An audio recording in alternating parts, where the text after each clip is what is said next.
Hey, True Hearts, I'm going to say this and then I ain't going to say nothing else. So, when I was a little girl, I we used to spend back, spend the night at each other's house, and in my community in the projects, it was a close knit people. Everybody was close. You always had something going on at somebody's house. There was always a card game going on. There was always a social going on. Somebody selling food, or because they, whether it was a rent party or whatever it was, because it was stacked. That area, when I grew up, it was single parents. That was single mothers, rather. 99.9% of the households was headed by women. So it was close knit, and everybody knew everybody. And if something happened to somebody, everybody knew about it. It's just like living in the country. It's just a very small place where everybody knows everybody. So that was how it is in the projects. Any projects you think of in America, they're going to tell you it's the same way. Now, today might be different because people stick to themselves a lot, and a lot of times people don't even know their neighbors now. But anyway, so back in the projects, once again, it was always something going on in somebody's house. So I was spending the night one night at one of my friends' house. So it was a lot of people over there. They were playing cards. They were laughing with their mouths wide open. They were drinking. They were smoking. Back then, you smoked in the house. No, the children, you didn't get affected. I mean, maybe later on in life, I don't know. But they just did, playing music or whatever. So this man came in the house, and he had his head cocked to the side. He was handsome, and he had his head cocked to the side. He had on a long trench type coat. It looked to be kind of wool or whatever. So I mean, he was just fly. Like, I'd never seen somebody that fly really in my life. So I'm just kind of gazing up at him. All the kids, but everybody knew him except me. They were calling out his name, and glad to see him, that type of thing. So anyway, he went to sit down or whatever, and he was started playing cards, and he dug in his pocket and he pulled out a lot of change. So he told all the children, he said, "Come here." He told all of us, we were playing on the floor and just talking and laughing or whatever.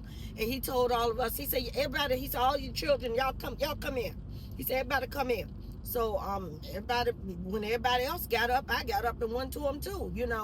So he started handing out quarters to everybody, because back in the day, a quarter and a bag of candy, a brown bag of candy, was something, honey. You can go to the candy lady and you could just rake up, right? So everybody was standing in line to get their quarter from this really fly man. So it came my turn, and so he went to hand me the quarter, and I said, "No, thank you."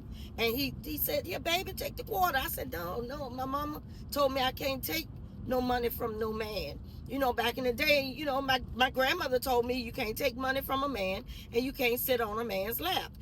That's inappropriate for a little girl. You take money from men, especially strangers, they want something in return. And then as I got older, I realized, and she explained to me in a little detail what they wanted in return. So anyway, so I'm steadily saying no, and everybody hollering out to me, "Go ahead, take it, Nene." They call me Nene. "Take it, Renee. Take it, Nene." And so then finally, my friend's mother, she said, "Go ahead and take the money, baby. It's all right. You can take the money. He a nice man. You can take the money." So I went on and I trusted, what she said, and I went on and I took the money from him. So, I said all that to say this. You know, Donald Trump and our unofficial president, who is Elon Musk, are offering this Doge savings to the American people, up to $5,000. And they're saying that they found all this money, and they're going to share some of what they found with the American people. Now, I know, and most of you know, that if that is the case, it's something more cynical behind that. It reminds me of my story when I was a little girl that I just shared with you all, taking money from somebody without any reason, without, earning it, so to speak, right? And you know, Donald Trump and our unofficial president, Elon Musk, they are used to passing money to each other, to help each other out for whatever reason so that they can get what they want. Elon Musk, our unofficial president, Elon Musk, he bought the presidency from Donald Trump and using money. So we know that it's something more cynical behind it. We know that it's something up their sleeves why they're giving us, why they're trying to give up to $5,000 to the American people. Now, I ain't saying don't spend it because we've earned it. With all the hell they put us through, every dime of that money, if you're going to get it, we've earned it. Now, we do know certain people are not going to get that money. The people that really need it, they're not the ones that's going to get the money. Okay, the money is cited for people who don't really need it in a higher income bracket. Okay, so we know that as well. So at the end of the day, we know that nothing is free. Okay, nothing is free.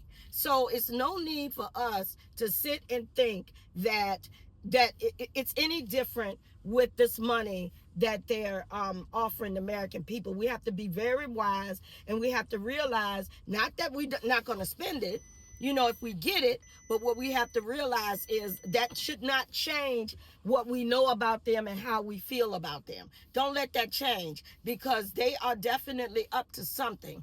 If we are going to get any money, we deserve it. We've earned it with all the hell they are putting us through. We certainly earn it. However, at the end of the day, just be wise and just know that that money comes with a tag. Some type of tag is on that money. And what tag? I don't know. Some of it is probably they're buying our loyalty. Some of it is probably they're trying to get on our good side because they know they're doing a whole lot of mess. Some of it is probably, you know, they want us to be in agreement with Donald Trump becoming king. Some of it is a lot of stuff, but whatever it is, it's not good. It's not good. You know it's not good, and I know it's not good. So at the end of the day, yeah, if you get the money, take it, spend it, use it for your family. Absolutely. But just know that it's dirty money. Just know that it's money. It's not dirty to you.